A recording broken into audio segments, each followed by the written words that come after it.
Merci beaucoup, merci à tous les quatre. Donc vous avez pu voir que j'ai essayé de suivre ce qui se passait sur Twitter en parallèle. Je vais revenir sur des choses qui ont été évoquées par rapport aux 4 interventions, un petit peu peut-être pour que ça ne se perde pas dans la discussion. Donc Karim, donc il y a vraiment beaucoup de choses, donc j'ai vraiment dû sélectionner, j'en ai pris juste un par intervention. Karim, il y a carrément eu des questions qui t'ont été adressées, je ne sais pas si tu les as vues. Donc tu as déjà répondu à une des deux. Je ne sais pas si c'est celle des caractéristiques des billets que tu appelles grand public, parce que ça, je pense que c'est quelque chose qui est susceptible d'intéresser, voilà, d'intéresser un peu tout le monde. Marianne, je pense qu'un des aspects particulièrement intéressants, justement parce que j'étais sur Twitter évidemment, dans ce que tu as évoqué, c'était ce lien entre le carnet et les réseaux sociaux, qui m'a fait moi me poser la question, aussi en écho à d'autres aspects, de nos communautés de recherche, finalement, dans quelle communauté on évolue les uns les autres, parce qu'à un moment j'ai voulu vous présenter en fonction de vos disciplines, et puis en fait ça n'avait aucun sens. Donc voilà, donc c'est quoi les communautés qui sont actives et comment est-ce qu'elles fonctionnent? Caroline, je pense que l'aspect qui a été le plus repris de ce que tu as dit, ou c'est l'impression que j'ai eue peut-être, c'est cette question du droit à l'erreur, de l'aspect d'expérimentation qui est propre au blog par rapport aux autres types d'écriture scientifique. Donc ce côté, se donner à soi-même le droit à l'erreur. Et ce que j'ai trouvé particulièrement intéressant, puisque ça faisait là aussi écho à un certain nombre de choses et que ça s'est retrouvé dans les tweets, c'est cette question de comment conserver l'envie d'écrire et de lire, comment conserver, voilà, susciter et conserver cette envie-là avec ces effets de normativité qui font un petit peu écho aussi à ce qu'avait dit Marin au départ. Donc, ce sont des pistes qui viennent de ce que j'ai lu sur Twitter, mais évidemment absolument pas restrictives. Si vous avez des questions, vous pouvez en poser aussi. Je propose quand même qu'on commence par la réponse de Karim à la question qui a été posée.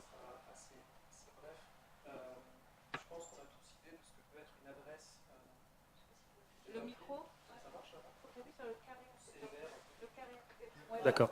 Je pense qu'on a tous un peu en tête l'idée de ce que peut être un destinataire, une adresse grand public par opposition à une adresse, un destinataire composé de pairs du milieu académique. Donc il y a déjà cette dimension. C'est les savoirs à deux niveaux. Il y a les savoirs implicites. D'abord, est-ce que même j'utilise un concept en tant que concept? Est-ce que si je l'utilise, je le contextualise et jusqu'où? Combien de notes de bas de page ou de discussion de la bibliographie je vais faire. Donc il y a déjà ces savoirs implicites et puis un certain rapport à ce qui fait intérêt, donc quel type de problématisation j'anticipe qu'un public académique, par exemple, va y être plus sensible, va y être sensible, et un grand public peut-être moins. Et puis il y a aussi, dans mon cas, énormément la tension entre le monde des amateurs de rap et les autres, les gens pour lesquels je ne présuppose pas de connaissances minimale sur l'histoire du genre rap, sur les artistes phares aux différentes époques ou à l'époque contemporaine, etc. Donc il y a un peu ces jeux-là, et puis des fois c'est assez mécanique là-dessus, je dois dire, ma classification. Par exemple, quand je suis interviewé par, j'ai cité 20 minutes par exemple, je pourrais prendre d'autres exemples, de la presse généraliste, en ligne ou pas. En fait, les questions du journaliste et mes réponses, elles se calent automatiquement sur cette idée d'absence de savoir implicite nécessaire du lecteur lambda ou de la lectrice lambda. Voilà, c'est un peu ça que j'avais en tête. Et évidemment, je disais en réponse en tweet, je peux évidemment me tromper. C'est vraiment des paris, c'est vraiment des projections, hein, comme tout destinataire, comme tout public imaginé, c'est un pari de l'auteur. Merci, oui, donc.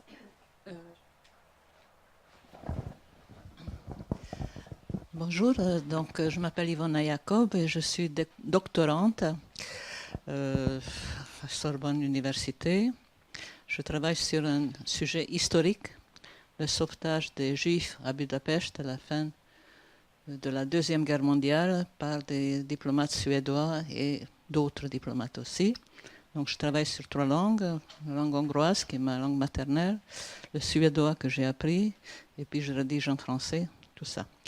La première question que je voudrais adresser, c'est à Caroline Muller, qui a parlé de doctorat, de thèse et tout ça, parce que j'ai quelque part une problématique pas si évidente que ça à résoudre, puisque déjà j'ai 2 directeurs pour la thèse. Et en plus, ma directrice, elle me dit, pour le moment, il ne faut pas trop diffuser des choses. Déjà, finissez la thèse et puis après on verra. Mais en même temps, j'ai très envie de publier des choses au fur et à mesure, pas forcément totalement tout, mais quand même. Et je me demande, donc Caroline, comment s'en sortir de cette chose-là, quoi. Si possible. Voilà. Et la deuxième question, j'aurais pour Anne Piponnier, puisqu'elle parle de médiation. Quand vous avez commencé à présenter votre sujet, je me demandais quelle sorte de médiation que vous évoquez, puisque la médiation, il y a dans toutes sortes d'univers, par exemple de droit du travail ou toutes sortes d'autres choses en ce qui concerne des conflits. Alors, j'ai voulu comprendre un peu mieux, quand vous dites médiation, à quoi vous pensez? Merci. Alors cette question-là, c'est une question très importante, parce que quand on est doctorant, on est pris dans des rapports de pouvoir aussi, et on ne peut pas faire ce qu'on veut, comme on veut tout le temps. Bon, moi de mon côté, j'ai eu beaucoup de chance, mon directeur, il a fait semblant de ne pas voir les 2 premières années, après on lui en a parlé, donc on a été un peu obligé d'en parler. Mais je veux dire, moi il m'a jamais... mais d'ailleurs c'était assez amusant, mais, mais voilà, moi il m'a jamais empêché de quoi que ce soit, tant que le reste du contrat était rempli, à savoir avancer sur les sources, avancer sur l'écriture, etc. Après, je pense que sur cette question du plagiat et du risque de diffusion, moi aussi on m'a fait la remarque, mais du coup, si tu livres tes hypothèses de recherche, on va te les voler, etc. En fait, c'est l'inverse qui s'est passé. C'est-à-dire que plus j'ai avancé et plus j'ai parlé de mon sujet, plus les gens ont identifié que c'était mon sujet. Et donc, si là, demain, il y a quelqu'un à l'autre bout du web qui fait une thèse sur la direction de conscience et qui copie-colle des passages de ma thèse, je donne pas 1 heure à Twitter avant de me le dire. Non, mais c'est-à-dire qu'en fait, la visibilisation d'un sujet de recherche et l'association à une personne, c'est plus une protection qu'un risque. Après, quand on est en phase de début de recherche, il y a plein de manières de bloguer sans livrer le cœur de ce qu'on a envie de raconter. Et d'ailleurs, souvent, on ne sait pas encore ce qu'on a envie de raconter au moment où on le construit. On pense en écrivant, c'est aussi un des intérêts du blog, je trouve. Donc moi, par exemple, mes hypothèses fortes, je les ai pas livrées telles quelles dans mes billets. On voit mes lectures, on voit comment je réfléchis avec tel ou tel auteur, on voit comment je me pose des questions sur mes sources. Mais le système, la tentative de système un peu cohérent autour de mes questions, finalement, elle n'est pas brute. En tout cas, sur les 3 premières années de ma recherche, elle n'est pas dans le blog. En fait, ce qui est assez fascinant dans le blog, c'est que ça montre tout ce qu'on fait quand on fait de la recherche. Et quand on fait de la recherche, on ne fait pas que des articles et des livres, quoi. Et dans le processus de doctorat, c'est ça qui est génial. C'est-à-dire qu'on écrit tout le temps, on réfléchit tout le temps, on lit tout le temps. Et ce qui filtre de ça à la fin, c'est très petit. Enfin, c'est gros, parce qu'en histoire, une thèse, ça fait 600-700 pages. C'est gros physiquement, mais par rapport à tout ce qu'on a fait, il y a tellement d'autres choses qu'on peut montrer, partager. Et je trouve que c'est ça aussi la science aimable, c'est de remontrer le processus. Donc, je pense que ça pose pas de problème de ce point de vue-là, si vous écrivez sur le processus et tout ce qui tourne autour, sans forcément livrer le cœur de vos problématiques. Enfin, voilà, je sais pas si ça répond. Oui, merci. Médiation, notre équipe de recherche s'intitule Centre de recherche sur les médiations, n'est-ce pas? Donc elles sont nécessairement plurielles. Et donc, puisque nous sommes prioritairement et majoritairement des chercheurs en information communication, donc ça va être toute la recherche, les médiations, c'est toute la recherche sur les objets, les dispositifs, les pratiques d'interaction, de mise en relation de ces objets, de ces pratiques, ces discours entre eux, et surtout de quelle production de sens cela met en œuvre. Donc on va s'intéresser à différents types de médiations. Donc ça peut être des médiations qui sont liées par exemple à des objets ou des discours médiatiques. Ça peut être des médiations qui sont liées à des institutions, à des pratiques professionnelles. Enfin, on peut avoir des champs extrêmement larges d'études des médiations. Donc médiation en information communication, mais Je pense que d'autres ici dans la salle pourraient compléter ma réponse, hein, puisqu'ils sont tout autant spécialistes de cela, je pense, en étant chercheurs en information communication.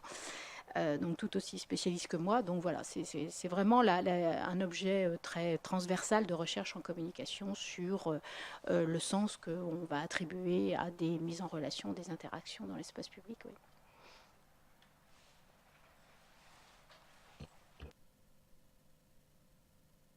Voilà, sans vouloir accaparer la parole, je vous remercie infiniment pour tous vos témoignages et je voudrais donner un exemple précis de ce que les carnets permettent de marquer un champ et l'efficacité que cela représente. Au tout début donc de l'histoire de mon carnet, en 2009, j'avais déposé une demande d'ANR dans le cadre de mon laboratoire qui proposait un projet totalement nouveau sur les sources de l'histoire du Parlement de Paris. Je ne vous décris pas le projet. Il s'appelait Parquem, P-A-R-Q-E-M, et il a été refusé. Bah, je ne vous dis pas pourquoi. J'ai aussitôt écrit en 2009 un billet synthétique sur ce projet. J'ai eu aussitôt déjà des retours du Canada, d'Angleterre sur l'intérêt, enfin quoi, il faut absolument que ça marche. Bon, il n'a toujours pas marché ce projet Parquem. En revanche, une étudiante en 2000, c'était 2009, en 2013 ou 2014, est venue me voir en disant je viens vous voir parce que mon professeur de thèse me propose de travailler sur les archives du parquet et du procureur général et je ne sais pas très bien où vous en êtes par rapport au projet. Alors je lui dis non, mais attendez, non, oui, je l'ai sous la main. Et elle a changé de sujet de thèse, elle vient de soutenir. Et nous sommes toujours en contact. Elle m'a remercié infiniment parce qu'effectivement, elle ne voyait pas comment elle aurait trouvé son autonomie par rapport à ce que j'avais déjà fait sur ce sujet. En revanche, en 2012, j'ai déposé un projet Galileo, donc un européen, vous le savez, à la demande d'un chercheur italien. Toujours, relations, parlement, sources du droit, etc. Je ne vous décris pas. Et ce projet a échoué. Peu importe les raisons. Et là, comme c'était un projet double avec un collègue italien, je n'ai pas fait de billet dans Hypothèse sur ce projet Galileo. Eh bien, il y a eu 3 ou 4 ans plus tard, un colloque à Nancy qui avait exactement le titre du projet en question. Chercher l'erreur. Voilà. Je ne reproche pas aux collègues de s'intéresser à vos mêmes choses que nous. Mais voilà, ça marque un territoire. Merci. Est-ce que quelqu'un veut réagir? D'ailleurs, entre parenthèses, vous pouvez aussi, les speakers, réagir aux interventions des uns et des autres. Ce n'est pas limité à la salle. Une question? Une autre question, peut-être? Ouais, oui, bonjour, je suis Abigail Pessès, anthropologue. Je vous remercie pour vos témoignages à tous. Et j'étais notamment très intéressée sur la façon dont le blogging a transformé votre écriture scientifique. Donc, Marianne Pavot, vous parliez par exemple d'une écriture plus empirique. Et ce que semblait dire également Karim Amou sur le fait qu'elle était, le fait peut-être d'élargir le public à qui on s'adressait, changeait la façon d'écrire, peut-être moins conceptuelle, mais justement plus empirique. Donc j'avais une question sur comment vous définiriez cette écriture plus empirique par rapport à l'écriture académique, adressée à la communauté scientifique. Quelles étaient les transformations aussi de cette écriture en réseau, c'est-à-dire les interactions plusieurs. Donc Caroline Müller parlait d'une étroite interaction entre blogging et Twitter. Donc si vous pouviez nous en dire un peu plus sur ce sujet. Et enfin, j'avais une autre question, peut-être à Karim et à Anne Piponnier sur les blocs, les dynamiques en fait d'écriture collective. Donc j'ai moi-même essayé d'entreprendre, de créer un blog collectif. Et je me suis heurtée à des difficultés de la part des chercheurs qui n'étaient pas habitués à ces modes d'écriture pour s'approprier l'outil, écrire, prendre le temps. Et voilà. Et comment, si vous aviez des retours d'expérience pour savoir s'il y a un petit peu peut-être des recettes pour essayer d'insuffler cette dynamique collective. Qui peut commencer? Marianne? Oui. Alors, sur les transformations de l'écriture, alors j'ai donné quelques traits, mais je peux en donner d'autres, des choses assez simples qui sont des choses énonciatives. La question de la personne, qui est une des grandes questions des doctorants qui commencent des thèses, parce qu'il y a tout un tas, alors, toute une formation discursive, là, un tas d'interdits. Alors, est-ce qu'on dit on, est-ce qu'on dit nous, est-ce qu'on dit je, etc. Et moi, j'ai régulièrement des étudiants et des doctorants qui me disent, mais on ne peut pas dire je, c'est pas possible, parce que ça manque de modestie, par exemple. Et le blogging m'a permis d'abord de réfléchir sur cette question de modestie, de décider que c'était une valeur morale et pas une valeur scientifique, et hop, exit la question de la modestie, et de solidifier l'usage de la première personne que j'avais déjà commencé à utiliser un petit peu avant d'ouvrir mon blog en 2010. Alors là, j'ai peut-être plus de facilité que dans d'autres disciplines parce que la linguistique a plutôt pour modèle un modèle d'écriture scientifique où les gens disent assez volontiers, parlent assez volontiers en première personne. Mais dans d'autres disciplines, je travaille avec des littéraires à l'université, par exemple, c'est encore impossible. C'est-à-dire qu'on a des remarques dans les évaluations. Et alors, je voulais aussi, c'était la deuxième chose, montrer un petit peu ce que les transformations d'une écriture scientifique, donc plus empirique, plus ethnographique, alors je l'ai déjà un peu dit, c'est-à-dire on enlève les parties, les sous-parties, mais on fonctionne par points, j'ai inversé aussi l'ordre exposé théorique et puis ensuite application. Je commence par des exemples. J'ai abandonné la notion de corpus, par exemple, et je travaille sur exemple maintenant. Enfin, des choses comme ça, mais ça m'est tout à fait personnel. Mais l'écriture, les transformations de l'écriture académique venues de l'écriture du blogging ont une influence sur les évaluations que je reçois. Enfin, c'est comme ça que je l'interprète. Il y a deux choses. Il y a la question de l'anonymat. C'est-à-dire que ça fait 3 ou 4 fois que je reçois des évaluations qui disent « cet article n'est pas anonyme, c'est un article de Marianne Pavot ». Et oui, mais parce qu'avec ce type d'écriture, ça ne devient plus anonymable. Et moi, je suis très contente de ça, parce que je suis évidemment contre, je dis ça comme si c'était partagé, mais je suis contre cette évaluation en double aveugle qui est, moi, dans la plupart des revues pour lesquelles je travaille et j'écris, de l'ordre de l'imposture, et pour l'évaluation ouverte en peer review, où on connaît à la fois le nom de l'auteur et le nom des... Voilà. Donc moi, je suis très, très contente que l'écriture blogging un peu plus, entre guillemets, décontractée et non moins valide scientifiquement, à mon avis, hein, que l'écriture blogging rende quasiment impossible l'anonymisation d'un papier. Et du coup, ce qui change aussi, ça nous fait comprendre aussi qu'un papier mainstream anonymisable est un papier qui est effectivement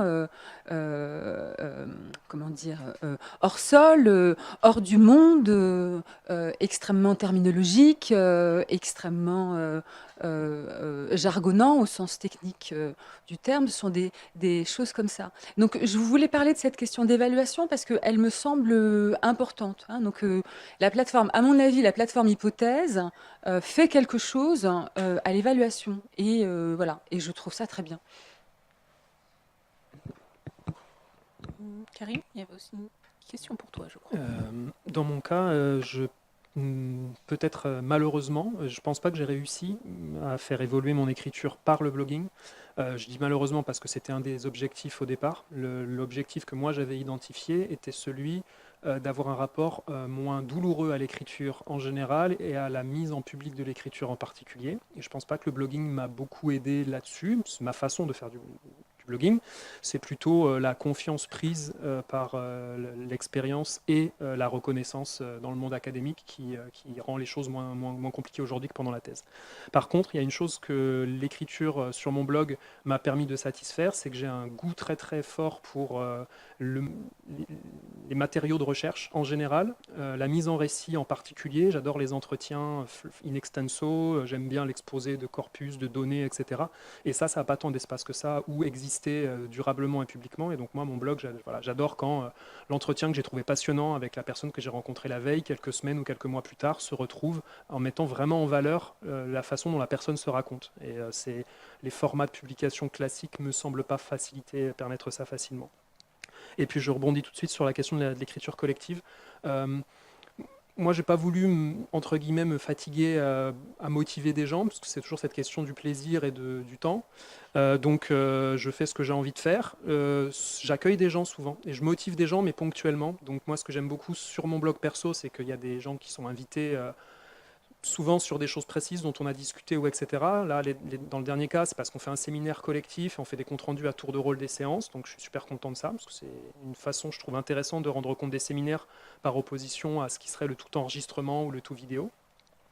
D'autres cas, c'est des travaux, et de plus en plus, là aussi, en vieillissant dans le monde académique, d'étudiants que je conseille ou que j'encadre. Et donc, je trouve que des analyses, tout ou partie, méritent une première exposition publique. Donc, on travaille ensemble à la réalisation d'un billet issu d'un Master 1, d'un Master 2, des choses comme ça. Et sinon, il y a des dynamiques d'écriture collective en dehors de mon carnet qui se jouent. L'exemple le plus significatif que j'ai en tête, c'est le travail de publication d'actes numériques du colloque sur le hip-hop qu'on a organisé en 2017. Et donc là, on s'y est tous mis dans les organisateurs du colloque, à ceci près que c'était quand même moi qui, quand il fallait donner le dernier coup de collier ou prendre des initiatives ou des choses comme ça, parce que c'est moi qui aime expérimenter là-dessus. Donc on en a parlé pas mal en filigrane. Je pense que la question de l'envie, du plaisir, du désir qu'on a de bloguer, elle est cruciale en fait dans tout ce dont on parle. Tous les arguments qu'on peut nous opposer sur le temps, la concurrence, la machin. Mais si on a envie, l'envie, c'est un super moteur pour la recherche en général en fait.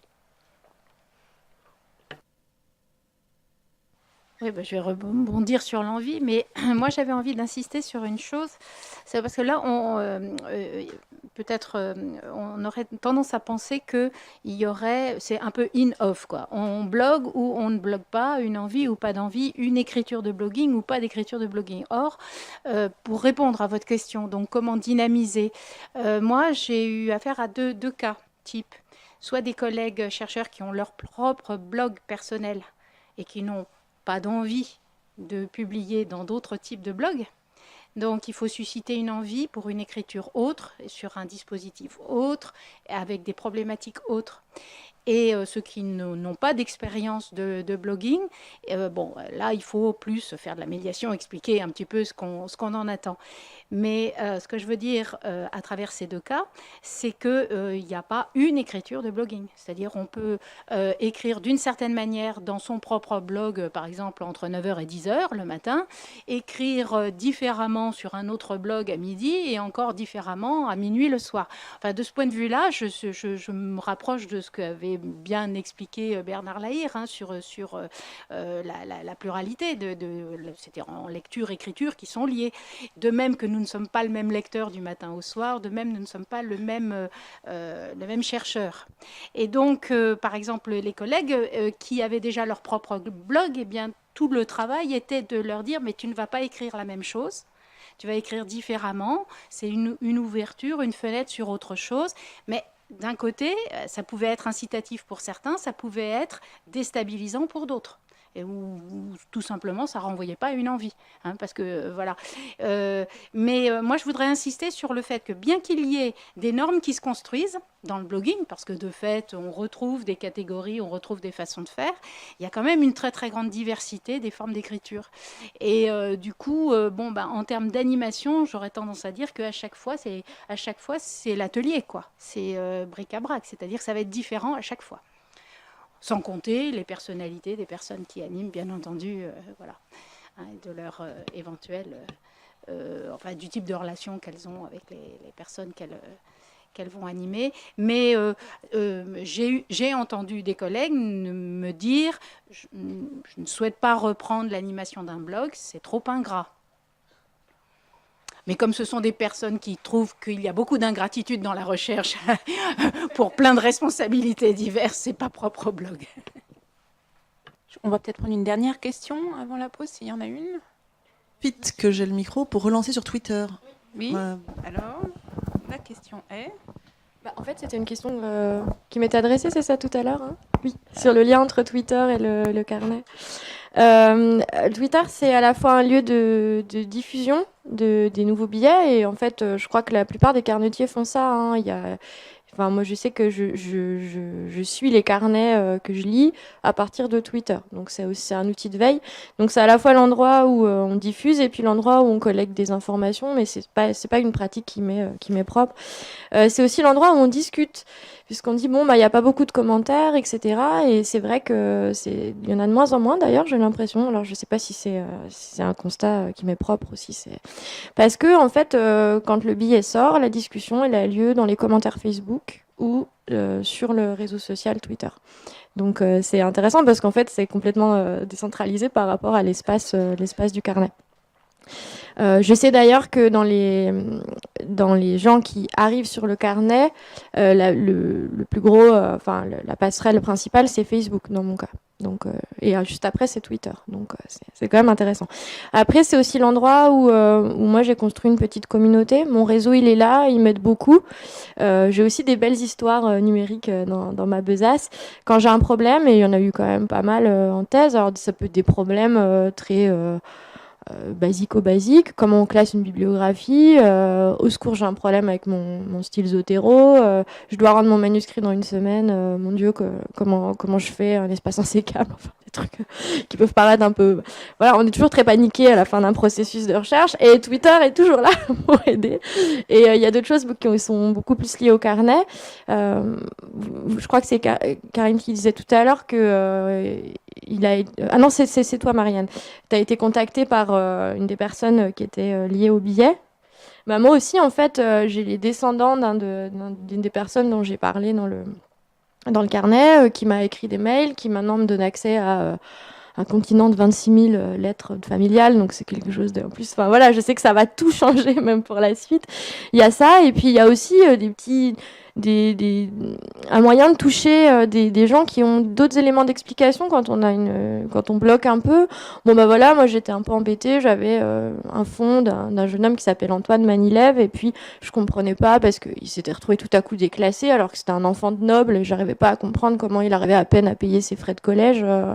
Et donc les gens ont commencé à faire des hypothèses sur Twitter, et puis il y a quelqu'un qui a eu la bonne idée d'aller faire un peu de pêche à l'information sur Gallica et qui a résolu mon problème. En fait, le papa avait brûlé toute la fortune familiale en buvant et en fumant de l'opium, et voilà.